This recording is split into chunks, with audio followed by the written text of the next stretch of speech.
Bonjour à tous et bienvenue sur Radio Judaïka Lyon avec Patricia Drey pour votre émission Entre vous et moi consacrée à la littérature. Et comme chaque semaine, j'ai le plaisir de recevoir des auteurs. Aujourd'hui ne fera pas exception puisque dans un instant, nous pourrons dialoguer avec Patrick Petit-Ohaillon pour son livre qui vient de paraître aux éditions Lishma, Le temps est venu. Ensuite, nous découvrirons la chronique de Nicole Skinazi-Teboul consacrée au mot temps. Je vous proposerai une pause musicale avec Patrick Bruel pour son titre qui est assez attachant d'ailleurs, Pas eu le temps. Et puis dans la deuxième partie de cette émission, je recevrai Bernard Massoubre pour sa chronique Les Polars de Bernard, consacrée au livre de Batia Gour, Meurtre en direct. Et comme d'habitude, je vous donnerai quelques informations puisque la culture reprend ses droits dans notre région comme dans l'ensemble de notre pays. Je vous donnerai quelques informations sur des temps forts culturels qui se passent d'ailleurs dans notre région, mais également un peu plus loin, puisque j'évoquerai l'exposition consacrée à Simone Veil à l'Hôtel de Ville de Paris, qui est prévue jusqu'au 21 août prochain. Mais tout de suite, comme promis, bonjour Patrick Petit-Ohaillon. Bonjour. Et bienvenue sur Radio Judaïka Lyon. Je rappelle à nos auditeurs que vous dirigez l'action scolaire du Fonds social juif unifié. Vous assurez la coordination du réseau de l'enseignement juif en France. L'éducation et la théologie sont donc au cœur de votre action quotidienne. Et vous avez écrit de très nombreux livres déjà. Je précise que vous êtes également officier dans l'ordre des Palmes académiques, une reconnaissance tout à fait méritée et justifiée compte tenu de l'importance de l'enseignement, de l'éducation et de la transmission dans votre parcours personnel et professionnel d'ailleurs. Hein. Oui, tout à fait, absolument. Et merci pour cette présentation. Oui, je vous en prie. Je vous avais déjà reçu avec grand plaisir sur Radio Judaïka Lyon en avril 2020. Vous partagez vos réflexions chaque semaine par mail. Alors, je ne sais pas qui sont les destinataires, mais en tout cas, moi, j'ai le plaisir de recevoir régulièrement vos réflexions, vos pensées. Comment faites-vous cet envoi? À qui le destinez-vous d'ailleurs? Oh, d'accord. D'abord, il y a différents envois. Oui. Il y a un envoi qui est fait par mail, qui sont un certain nombre de personnes qui, au fil du temps, m'ont semblé pouvoir être intéressées par ces chroniques. Ensuite, de manière plus, donc ça c'est au niveau, je dirais, national. Même j'ai quelques correspondants aussi à l'étranger, notamment en Israël ou au Canada.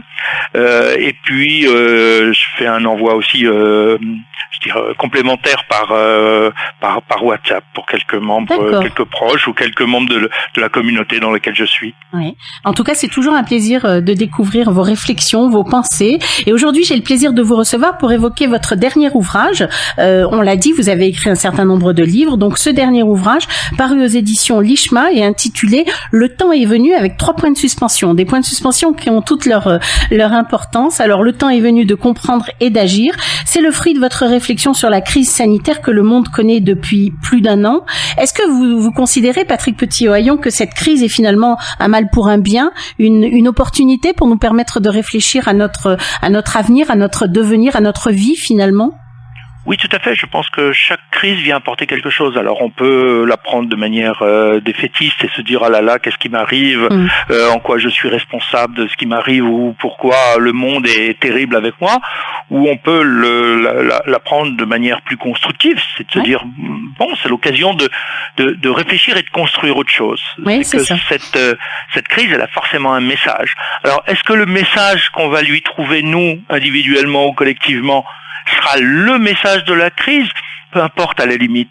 Ce qui importe, c'est ce qu'on en fait et le travail qu'on va faire sur ce qu'on analyse, parce que du coup, ça c'est un bien pour nous, parce que le message qu'on va construire correspond à l'analyse que l'on peut faire de la situation ou de la société dans laquelle on vit. Et du coup, chaque décision, chaque orientation qui va être prise à partir de là, c'est un bien. C'est un bien qui va nous permettre de nous construire, de nous transformer, de nous faire un pas en avant.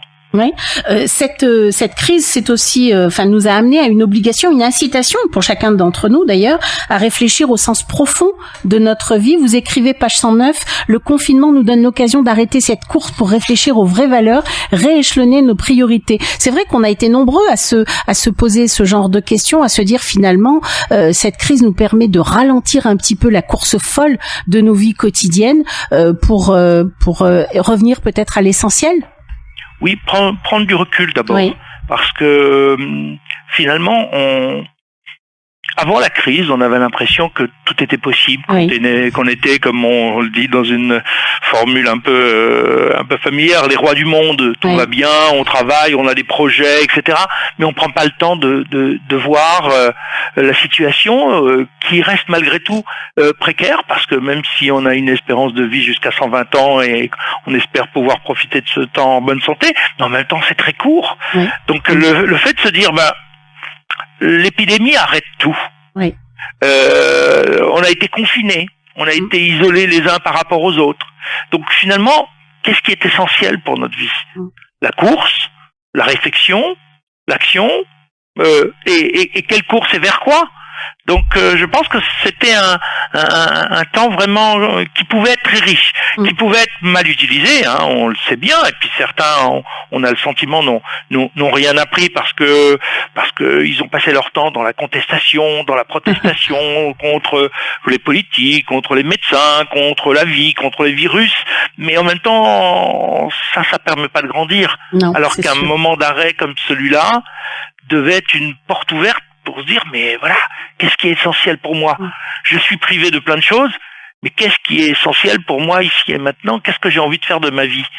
Comment je vais faire en sorte que après, ce soit pas comme si rien ne s'était passé. Parce qu'il y a un moment de suspension, et c'était dans cet entre-deux où il y avait l'avant qu'on connaissait, l'après qu'il va falloir inventer, on est entre les deux, et qu'est-ce qu'on change pour que le lendemain soit un peu différent, pour qu'on ait profité de cette crise pour s'enrichir et puis pour donner un sens soit identique à sa vie parce qu'on avait fait les bons choix et ça vient nous renforcer, soit un sens nouveau à sa vie parce qu'on se dit non, je suis peut-être allé trop vite, j'ai peut-être mal réfléchi certaines choses et ça vaut peut-être le coup de reprendre et de regarder autrement notre quotidien pour faire en sorte que chaque minute, chaque instant puisse avoir un sens.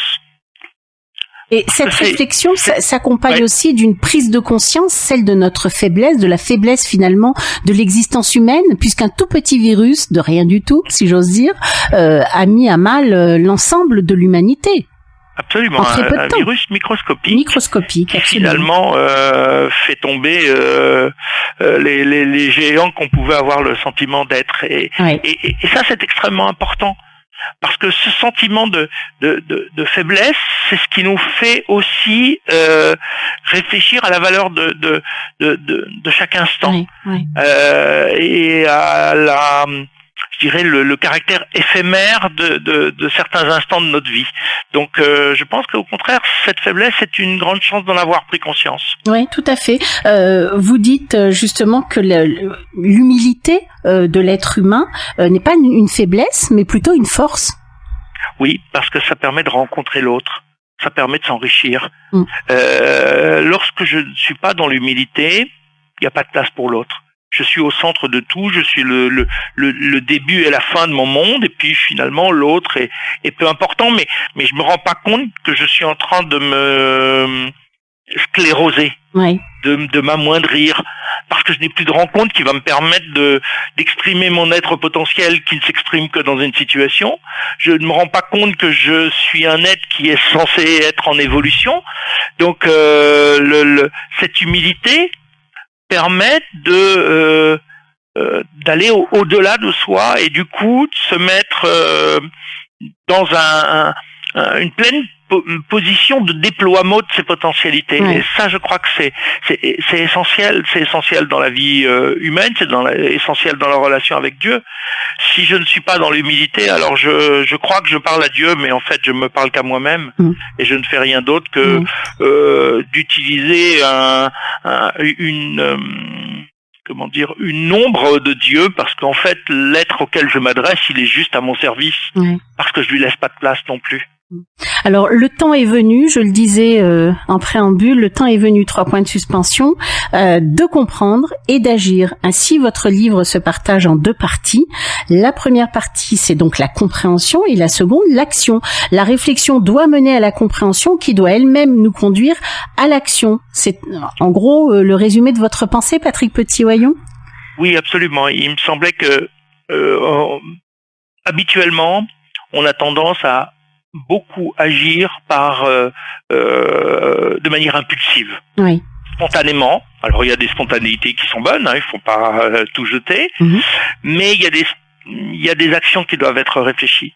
Or là, quand on s'arrête, il faut commencer par réfléchir pour savoir quoi faire, pour savoir quelles sont les choses essentielles et quelles sont les choses secondaires, et repositionner l'ensemble de notre vie et de nos valeurs, parce que on pourra pas dire après qu'on n'avait pas le temps pour y réfléchir. On avait le temps.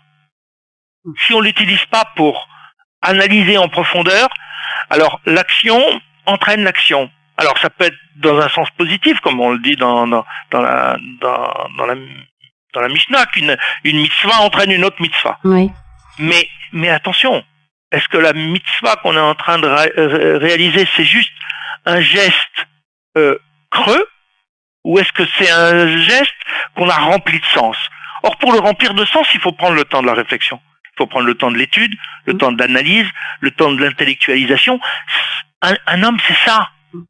C'est un homme qui agit en sachant ce qu'il fait et pourquoi il le fait. C'est pas juste quelqu'un qui s'agite parce qu'il est soumis à des pressions extérieures et qui fait des gestes dans tous les sens, ou qui fait des gestes qui sont répétitifs, parce que ça, c'est valable pour un robot, c'est valable pour une machine, c'est pas pour un humain. Tout ce qui fait l'humain, c'est le sens qu'il donne aux choses, à ses actions, aux choses qui l'entourent et aux relations qu'il entretient avec le monde. La pandémie nous a contraints tous à revoir nos habitudes quotidiennes, nos relations sociales, et on s'est rendu compte, on a pris conscience précisément à ce moment-là que les relations sociales que nous nouons les uns avec les autres sont essentielles à notre vie. On a besoin du regard de l'autre, on a besoin de l'échange. Qu'en pensez-vous? Comment voyez-vous ces relations sociales, vous, Patrick Petit-Royon? Vous savez, je pense que les relations sociales, il faut les situer aussi dans le temps. Oui.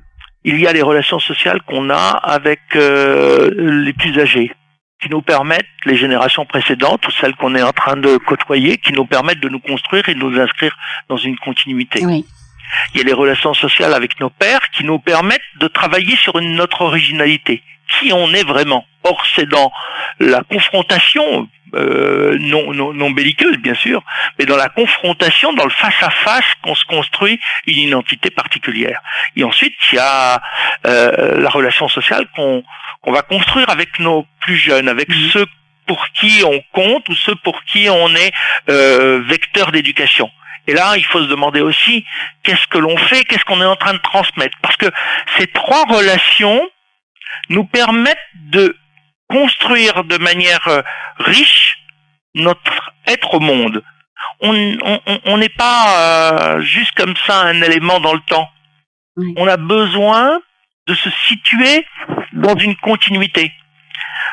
Pas simplement parce que on a besoin d'avoir une attache dans le passé, dans le présent et dans l'avenir, mais aussi parce que je pense fondamentalement que au niveau de l'identité juive, lorsque Akadosh Baruch Hu, au moment de la création, veut créer un partenariat avec Adam Arishon, avec Adam, le premier homme. Cet homme, c'est en potentiel tous les êtres humains qui ont été créés depuis la création du monde jusqu'à la fin du monde, jusqu'à l'époque messianique. Cet homme, il représente l'intégralité. À partir du moment où il va sortir du Gan Eden, cette intégralité qui est concentrée dans un individu se déploie, se multiplie. Chacun des êtres qui sont nés à un moment de l'histoire, d'hier, d'aujourd'hui et de demain, constitue un petit élément d'une mosaïque globale. L'homme global, c'est l'homme qui fait partie de cette mosaïque qui va s'étaler sur peut-être un peu moins de 6000 ans si le Mashiach arrive avant, mais qui va s'étaler au maximum sur 6000 ans. Oui. Et c'est ce tableau global dans lequel chacun a une place. Mais il faut être présent, il faut que notre place soit occupée, il faut que notre être soit déployé dans la mission qui est la nôtre. Et du coup, on a besoin de comprendre qu'on fait partie d'un ensemble. Pour ça, il faut de l'humilité. Pour ça, il faut comprendre qu'on n'est rien sans les autres. Parce que c'est cet homme global qui est en quelque sorte le vrai partenaire du Créateur.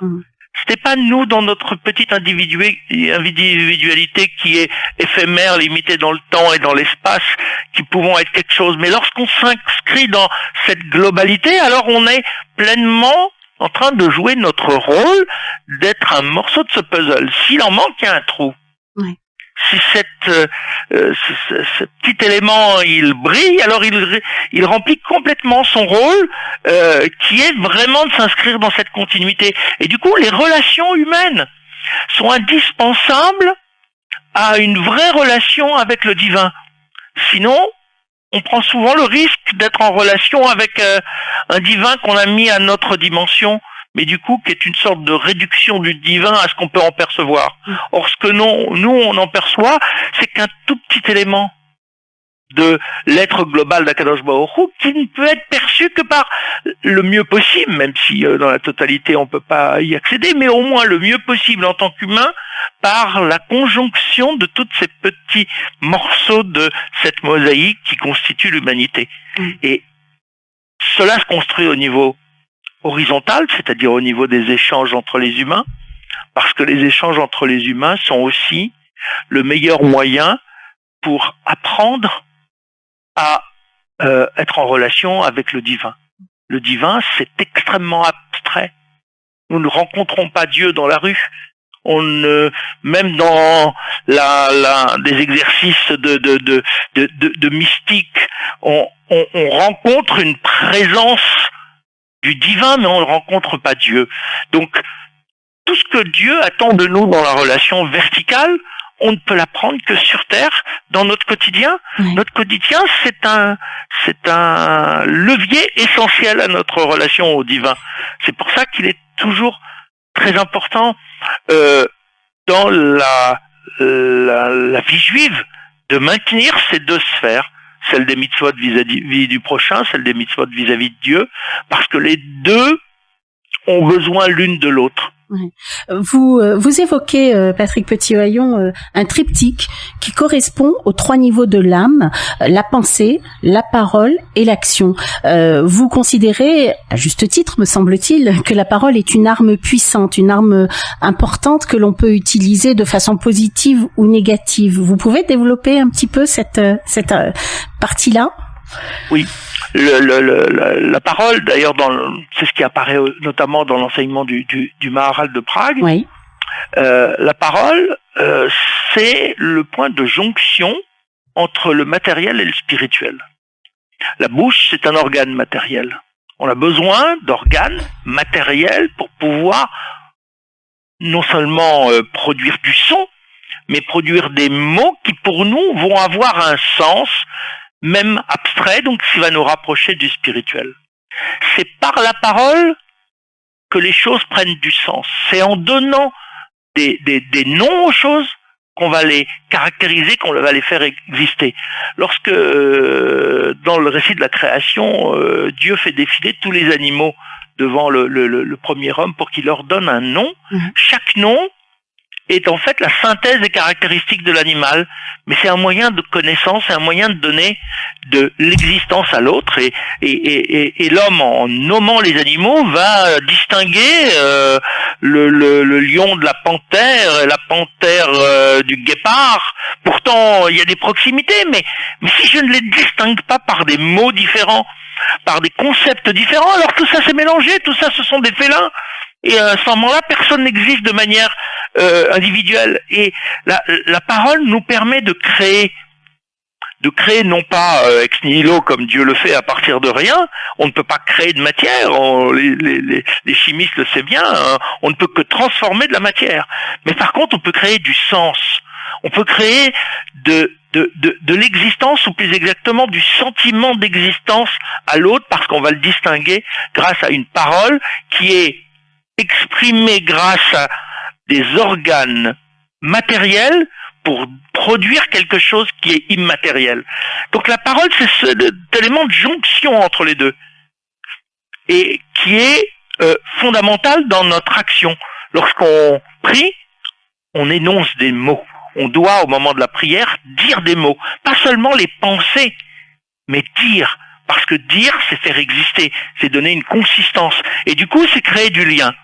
La parole s'élève et crée un lien entre la terre et le ciel. Et donc les éléments de parole sont non seulement la spécificité de l'homme, mais en plus représentent cette possibilité de dépassement de l'homme pour aller vers quelque chose qui est du transcendant, qui est Dieu, ou qui est dans la spiritualité. Vous évoquez longuement ce pouvoir de la parole, parce que la parole est ce qui fait l'être dans son humanité, écrivez-vous. Alors, de très nombreuses réflexions tout au long de ces chapitres que vous nous proposez.